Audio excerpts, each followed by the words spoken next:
Are you thinking about buying a house but want to understand a little bit more about the process and more specifically what contingencies go into a real estate contract? I'm going to explain the 4 most common contingencies, what they mean, and if you really need them. We talk about waiving contingencies and the risk that is associated with that. And it's important for us to understand, well, what risk is there if I waive a contingency and then my contract does not get accepted? The primary risk would be the deposit, your earnest money deposit. And that can range from anywhere between 1% to 10%. It really depends on what you and your agent decide is appropriate. It also depends on what the seller is looking for. Show me the money!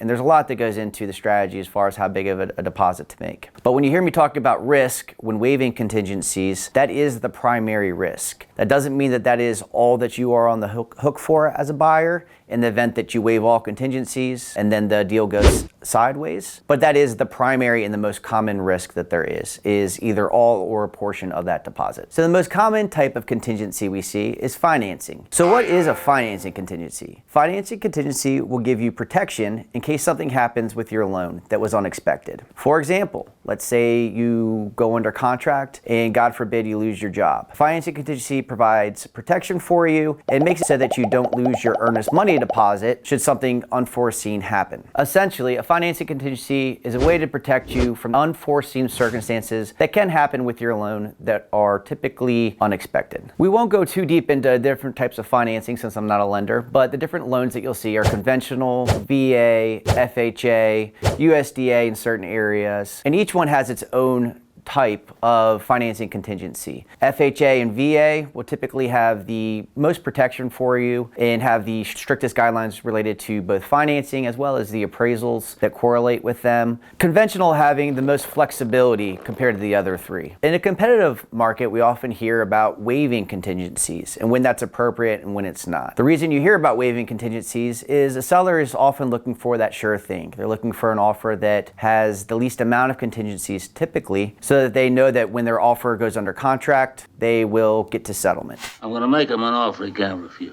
So what we always advise is consider your strengths and consider if waiving a contingency makes sense for you or not. Here's a few boxes we suggest checking before you consider waiving a financing contingency. Do you have stable employment and minimal debt? For example, if you've been at a government job and you've been working there for 8 or 10 years and you feel very, very secure in your position, then that would be box 1. Risk tolerance. There's always going to be some sort of risk when waiving a contingency. If you feel that there's close to a sure thing that you're going to be able to get this loan, your lender has advised you that this is as close to a sure thing as getting a loan, then that is something for you to evaluate if that risk is worth it for you or not. And third, the box that we talked about is an obvious one, being pre-approved with your lender. If you don't have a pre-approval, obviously, well, 1, you shouldn't really be writing an offer, but 2, you certainly should not be waiving any financing contingencies. Make sure that you have the sufficient funds to cover closing costs and all unforeseen expenses in the process, and talk that through with your lender. But once you have that pre-approval and that discussion with your lender, you really will be able to have a better understanding of where you are and if you're able to waive this contingency or not. The second contingency is an appraisal contingency. Appraisal contingencies will be part of a financing contingency in Montgomery County in most parts of Maryland, where if you do have a financing contingency,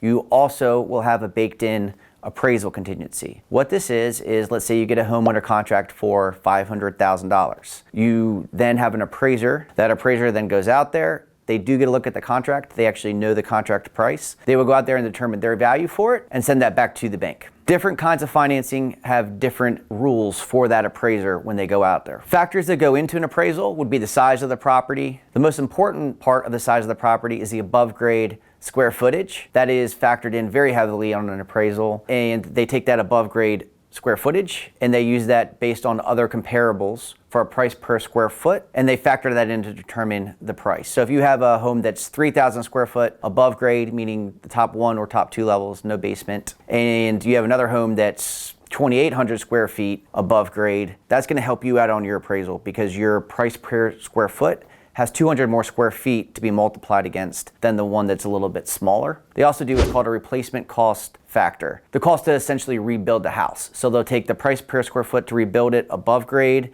based on its condition. They'll also take the basement and factor that in as well. Lenders will put a much bigger emphasis on the comparables. So what does an appraisal contingency do for a buyer? If the home that we were talking about at $500,000 appraises for, let's say, $480,000, that's a $20,000 delta. The bank, if there is no appraisal contingency, is going to request that $20,000 be made up by the buyer. There is some maneuvering that you can do to not have to bring all $20,000 extra. That'll be between you and your lender. But it is something to know that if you do waive an appraisal contingency and there is that delta, that you can oftentimes be on the hook for it. If you do have an appraisal contingency, then the seller needs to lower the price to $480 or give you the option to walk away from the contract. The seller is not obligated to lower the price to that $480. There is sometimes a negotiation that happens where the seller may lower the price to, let's say, $490 or $485, and the buyer says, yeah, I don't mind bringing another $5,000 if I'm getting $20,000 off the price. Again, that's why having a good agent is important, where those kind of negotiations are things that happen quite commonly in a real estate contract. So that's one example of what an appraisal contingency will do. Now, in a competitive market, having an appraisal contingency is one of the weaker contingencies that will weaken your offer in the seller's eyes. The reason for that is what we are typically seeing in a competitive market is multiple offers, the price getting bid up significantly above list price. So in this $500,000 example that I was giving, oftentimes we can see that same house go for $550, $575. Completely depends on the home and obviously a lot of different factors. But the reason that a seller will often frown on an appraisal contingency is there's a lot of risk that goes into that for the seller. So they may have 8 offers on a property. They're all excited because it goes under contract at $550. An appraiser comes in and says, no, this is worth $500,000 in my opinion. Well, that $50,000 is now in jeopardy. The seller could very easily have to go down to $500,000. Those other 7 or 8 people that were interested in the property a couple weeks ago, they may have found other houses and things of that nature. So it just puts more risk on the seller's plate when there is that appraisal contingency. When is it appropriate for a buyer to waive that appraisal contingency? Oftentimes when we suggest it or we say, hey, this may be the right play for you, is when there's a big down payment or you're in a very liquid cash position. So for example, if you're putting 30% down on a property currently, there wouldn't really be much need to put an appraisal contingency in that offer. You would be in a perfect scenario where waiving that appraisal contingency would make quite a bit of sense for you. You've already hit that 20% threshold where there's no mortgage insurance. So whether you put 20% down or 27% down or 30% down, it will have a very small impact on what your actual monthly payment is and your whole scenario of your loan. Now, you might be thinking in that scenario, well, what if I can't waive an appraisal or I'm not comfortable waiving an appraisal? Let's say you're putting 5% down or 10% down, and you might have some extra money you don't mind contributing towards a sale in the event that it appraises low, but you don't want to be completely exposed in the sense that, let's say a house, that same $500,000 house goes under contract at $550 and then it appraises for $450. Well, that's $100,000. Let's say you're putting $50,000 down. That would be obviously rather devastating. So what we oftentimes suggest is doing an appraisal gap. And what that gap is having a preset amount that you'd be willing to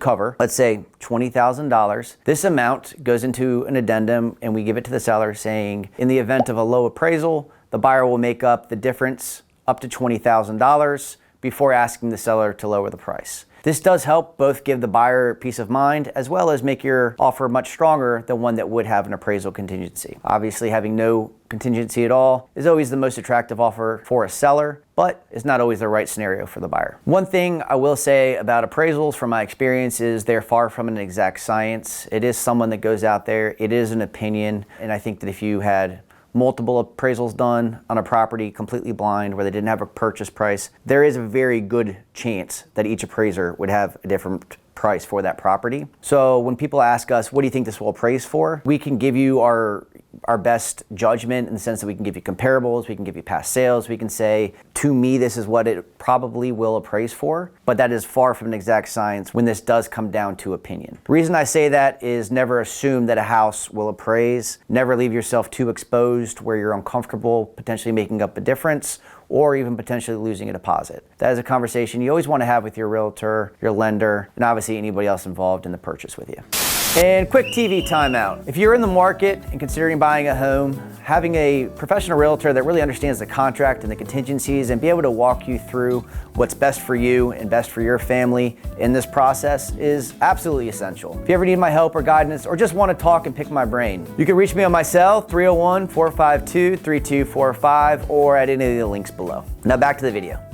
Number 3, home inspections. Good chance we've all heard of a home inspection or somewhat familiar what it is, but I want to go into a little bit more detail about a home inspection, different kinds of home inspections, and when they're appropriate, when they're not appropriate. So, what is a home inspection? A home inspection is when you get a licensed home inspector to go out to a property and inspect it for you. It is a visual inspection where they will go out there and go throughout the house in as detailed manner as possible visually. They're not going behind the walls and things of that nature, and tell you what they see potentially being an adverse condition or a condition that needs to be addressed. They will oftentimes tell you things to monitor in the future, and they will also tell you things that are in great shape with the property. They will oftentimes be able to tell you how old the HVAC, the furnace, the water heater, the roof. They will go through the house as thoroughly as possible and tell you what they see from their professional experience. You can do a as-is inspection where a home inspector will go through a property and say, this is what we see, this is what's wrong with the home. And then you have a choice to either proceed with the contract or cancel the contract and get your deposit back. That would be an as-is with the right to cancel. After a home inspection is done, if it's not an as-is inspection with the right to cancel, you will get a list from the home inspector of things that are wrong with the property that you then submit to the seller and saying, hey, we want these fixed, or we want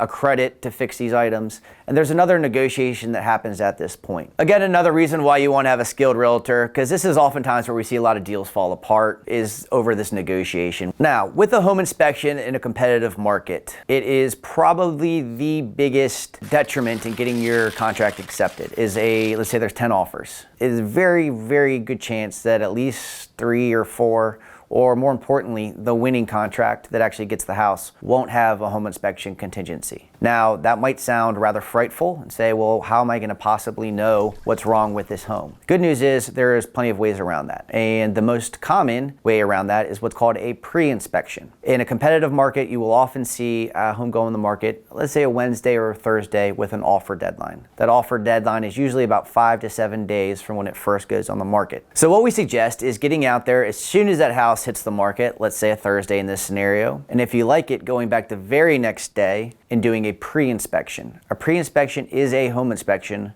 but just ahead of time, so that when you do submit an offer, if that inspection goes well, if everything that the inspector told you is stuff that you can handle on your own, you would submit that offer with no contingency for a home inspection. What this does is give the seller peace of mind that after their home goes under contract, they don't have to worry about the home inspection, since this is the most common way that deals do fall apart. A common question I get is, well, is a pre-inspection the same as a normal or regular home inspection? And the answer is pretty much. So essentially, when you do a home inspection, you're going to walk through the home inspector, they're going to go through the house, and then you're going to get a report. In a pre-inspection, it is a home inspection just without a report. They will do all the major systems. They will do everything that is done in a pre-inspection. Typically, that's how it should be done. It's just without a report. But you will have all the quote-unquote deal breakers checked, meaning you will have the roof checked, you will have the HVAC, all the big ticket items are going to be checked for you during that pre-inspection. So you will get a very, very good feel for the home, what's wrong with it, what's right with it, and whether or not you feel comfortable moving on. The fourth common type of contingency is a well and septic. If you have well and septic, or well or septic, it is very common to have a contingency in place for these. This is a very hard one to ever get around, in the sense that you really don't know much about a septic system until you do an inspection. Same thing with well, you really don't know what the potability of the water is until you take a sample and that sample is given to the lab. These are contingencies that you typically don't see being waived. I personally find them very risky to waive, and not something we typically suggest. Something to keep in mind that if there is financing, especially VA or FHA financing, they need to be done for that loan. So if you have a funding contingency for VA, for example, you're going to have a well report, and you're going to have a septic system report for that as well. So it's not common to waive those. And just something to keep that in mind, that if you're in a competitive situation, there's a very, very good chance that the other offers will also have that contingency on there. Not in every scenario. There are some people with high risk tolerances out there, but it is very common to see those when the homes do have those in place. So in summary, there are contingencies built into contracts that are there for your protection. However, in competitive situations, you do start to see less and less contingencies in those winning contracts. That doesn't mean that we can't get your offer accepted with contingencies. There are plenty of ways to do that. It is also important that if you ever do waive contingencies, to very thoroughly look through your financial situation and your risk tolerance. Talk that through with your agent, your family, and everyone involved, and make sure that it's the right decision for you. Thanks for watching. Be sure to like and subscribe, and I'll see you next time.